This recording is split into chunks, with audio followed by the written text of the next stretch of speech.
In primetime news tonight, National Works Agency investigating complaints about shoddy work on road projects.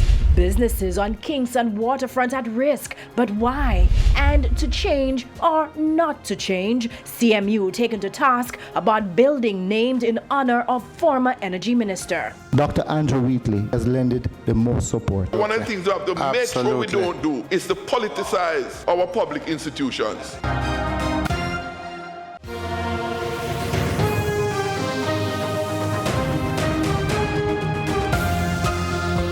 Good evening and welcome to Primetime News, on air and online at onespotmedia.com. I'm Herman Green. And I'm Janella Precious. Also this evening, the top business stories of the day, and Andrea Chisholm has our preview.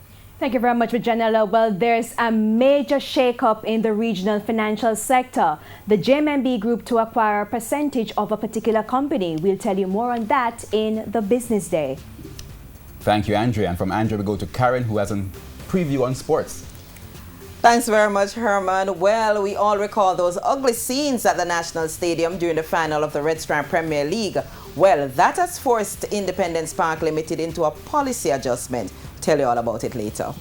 There's also sports commentary, E-Prime, and weather in this newscast. But before the break, the feedback question. This evening, we're asking, what are your views on naming buildings, institutions, and roads after living politicians? You can share comments online, facebook.com/Television Jamaica, and tweet us at Television Jam.